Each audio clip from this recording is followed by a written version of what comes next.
Bienvenidos, ¿cómo están? Mi nombre es Natalia Yáñez, soy periodista de UC Christus y hoy en el podcast Hablemos de tu Salud conversaremos sobre qué debemos hacer para iniciarnos en una alimentación saludable, por dónde partir, qué alimentos seleccionar, esto y mucho más.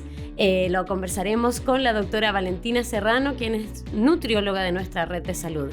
Valentina, bienvenida y muchas gracias por participar y estar aquí con nosotros.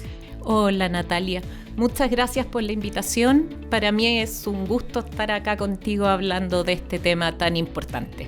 Muchas gracias a ti y bueno, para todos los que nos están escuchando en este momento, partamos por lo principal de este tema.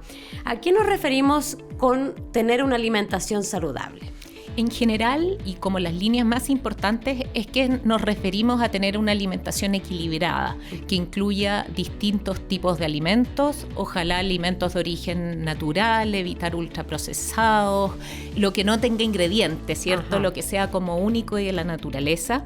Sin embargo, no solo son los aspectos del alimento propiamente tal, sino que tener una alimentación que respete los ritmos y las frecuencias fisiológicas y circadianas y además tener una conducta alimentaria saludable, ¿cierto? Disfrutar, aprovechar de estrechar nuestras relaciones interpersonales, etc. ¿Por qué es tan importante que el ser humano tenga una alimentación saludable? En general, esto es más que nada por los beneficios que obtenemos del punto de vista de la salud. Una alimentación saludable se asocia a la prevención de enfermedades crónicas no transmisibles, que son las más importantes en estos tiempos que vivimos, como por ejemplo diabetes, hipertensión, enfermedad cardiovascular, algunos tipos de cánceres, etc. Pero no solo eso, sino que también y sobre todo la evidencia del último tiempo lo asocia con desenlaces saludables de salud mental y bienestar. Hace que las personas se sientan mejor. Si alguien en este momento nos está escuchando a través de este tema en particular, en este podcast, y dice, bueno, no me estoy alimentando muy bien, me gustaría iniciarme en una mejor dieta, ¿cómo debiera ser el cambio? ¿Cuáles son los pasos a seguir?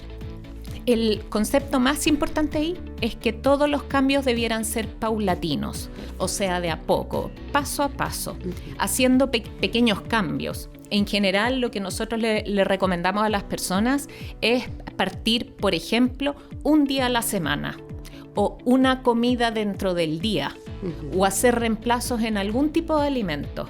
Por ejemplo, la hamburguesa de carne por la hamburguesa de origen vegetal. Perfecto. Lo más chiquitito posible, de modo que la persona perciba que puede hacer estos cambios y eso a nivel cerebral le dé como todos los feedback positivos para que le sea más fácil repetirlo y mantenerlo en el tiempo. Y si alguien quisiese, por ejemplo, hacerlo de manera brusca, ya, mañana me pongo a comer mejor, a tener otro tipo de alimentación, ¿se puede? Sí.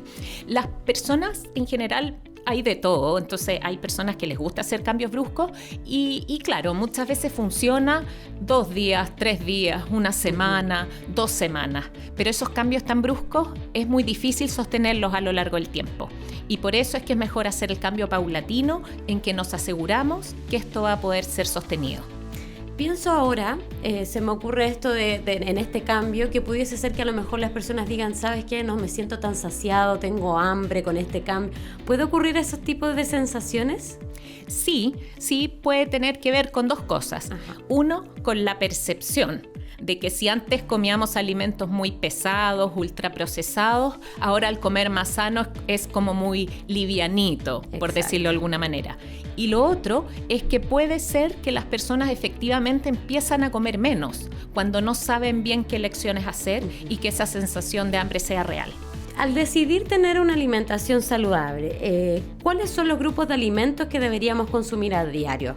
Y que signifique que efectivamente esto está haciendo una alimentación de manera saludable. Claro. En general, ahora nos guiamos por lo que se llama como el plato saludable. Ya no se usa tanto la pirámide o los grupos que a mí al menos me enseñaron en el colegio, sino que el concepto es como el plato. Entonces, de nuestro plato, la mitad del plato debería ser rico en frutas y vegetales, el 50%.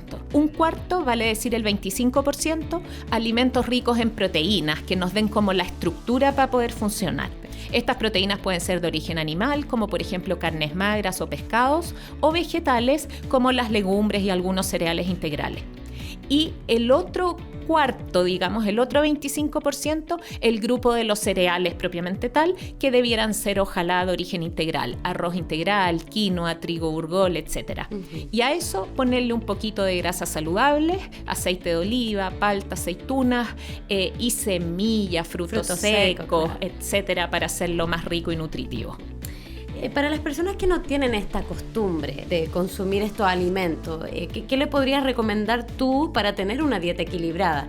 A lo mejor ciertos tips en relación a los horarios, cómo ingresar estos alimentos que tú estás nombrando. Claro, en general hay como cosas fáciles para que las personas incorporen. Yo diría que una cosa que les mencioné antes son como los reemplazos.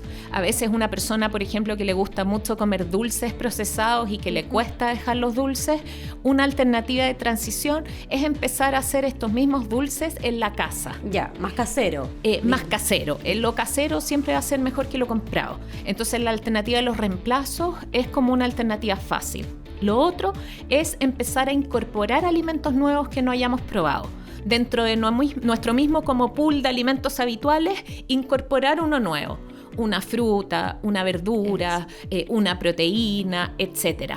Y en la medida que es algo chiquitito, un cambio no tan grande, lo vamos repitiendo y podemos ir incorporando más. Y lo otro, que es un tip ya más práctico, es lo que se conoce como el batch cooking, que es esto como hacer preparaciones como en tandas, un día a la semana. Entonces tú preparas tus alimentos caseros y saludables y tienes para toda la semana. De modo que el resto de los días no tienes que estar pensando, en qué sino que cocinar los tienes, o qué tener. Exacto, los tienes de fácil acceso. Perfecto. Bueno, en este plato que tú nombrabas, ¿cierto? Como de los nutrientes que necesitamos, hablaste también de las frutas y las verduras. ¿Por qué es tan importante incorporar estos alimentos en la dieta saludable? Sí, desde la mirada de la nutrición como clásica, las frutas y verduras tienen nutrientes que son fundamentales, como por ejemplo la fibra, que por una parte nos da saciedad y por otra parte ayuda como a barrer a aquellos elementos de la dieta que no son tan saludables. Y por otra parte tiene también estos micronutrientes, vitaminas, minerales, antioxidantes, que tienen efectos funcionales positivos para el organismo. Y por otra parte, desde una visión quizás más desconocida de la nutrición, hay estudios que demuestran que el consumo de frutas y verduras se asocian a desenlaces de salud positivo, aislando estos elementos conocidos. Por lo tanto, lo más probable y lo que sabemos es que hay otros nutrientes que no se han estudiado y que las frutas y verduras tienen y que nos están protegiendo desde el punto de vista de la salud. Hay otro tema que me gustaría abordar en relación a la alimentación saludable. ¿Es importante, por ejemplo, la cantidad y los horarios en los que nosotros consumimos cada uno de estos alimentos? Sí, ambos son importantes. Muchas veces uno se queda con el alimento, pero tanto las cantidades como los horarios también son súper importantes. Con respecto a las cantidades, el cuerpo es bien inteligente, por lo tanto, si es que hay un día que comemos más, el mismo metabolismo se va adaptando para que eso no tenga ningún tipo de impacto. Un día comemos más, otro día comemos menos, y nuestro mismo cuerpo nos da las señales para que estas ingestas energéticas se vayan regulando.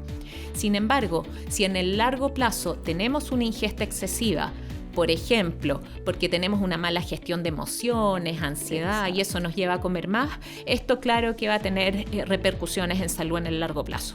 Así que las cantidades sí son importantes. Y por otra parte, lo que tú decías de los horarios también son importantes. Y este es un concepto probablemente también relativamente nuevo en la medicina tradicional al menos. Y es que nosotros tenemos como relojes biológicos, dentro de los que la alimentación tienen un proceso de activación importante. Entonces deberíamos respetar los ciclos circadianos con respecto a nuestras horas de alimentación y tratar de comer en las horas del día, con ciertas frecuencias que se adapten a nuestras actividades y dejar de comer en las horas de descanso, que en realidad es la noche. Lo que pasa es que como tenemos la luz artificial, muchas veces terminamos comiendo a horarios súper tarde y que desarmonizan un poco estos relojes biológicos. Bueno, Valentina, hemos hablado hartas recomendaciones, hartos tips, pero me gustaría saber si hay algunos otros que tú quisieses destacar en este podcast para las personas que nos están escuchando.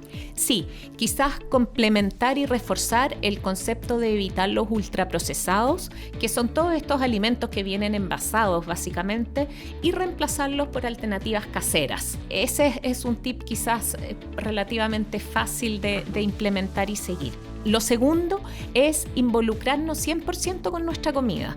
No solo comer rápido, apurados, haciendo otra cosa, sino que incorporar estos conceptos de alimentación consciente en que desde la preparación, el servir los alimentos, ¿no? Darnos el tiempo para disfrutar, tomarlos con las manos, olerlos, todas esas sensaciones nos van ayudando a regular nuestros mecanismos de alimentación. Entonces, esa sería una segunda cosa. Y lo tercero, un poco lo que ya mencioné, ir haciendo estos cambios paulatinos, una comida al día, un día a la semana, lo más fácil posible para poder mantenerlo en el tiempo. Perfecto. ¿Hay algo que debamos destacar en lo que no se debe hacer o evitar en este proceso de cambio, ¿cierto?, de la alimentación que llevamos a una mucho más saludable? Sí, porque muchas veces la gente confunde alimentación saludable con calorías. Ajá. Entonces muchas veces el camino se desvía un poco hacia la restricción, hacia el no comer. Exacto. Porque se confunde el alimento saludable como un poco con la corporalidad, con el peso propiamente tal. Sí. Entonces, separarlo. Una alimentación saludable no restringe, no abusa, mantiene un equilibrio, disfruta y además contempla buenas elecciones alimentarias. En caso de que alguna persona necesitase un acompañamiento o quiera considerar que alguien lo ayude en este proceso, ¿qué recomendarías tú? ¿A qué especialista ir, por ejemplo? Sí, súper importante lo del acompañamiento porque tenemos un montón de información en internet, redes sociales y a veces pueden ser un poco confundentes. Entonces tener una guía es algo bien importante. Y en ese sentido, médicos nutriólogos, como es mi caso, trabajamos con las nutricionistas, que son las expertas en la parte de dietoterapia propiamente tal. Entonces cualquiera de los dos o ambos en conjunto, como solemos trabajar nosotros, en general van a ser una buena guía. Muchas gracias, Valentina, por toda la información entregada y por participar con nosotros en Hablemos de tu Salud. Gracias, Natalia. Feliz de haber estado acá.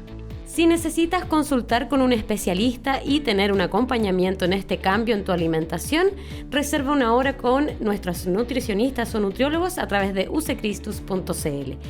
Muchas gracias por formar parte del podcast de Use Christus. Te esperamos en un nuevo episodio. Hasta pronto.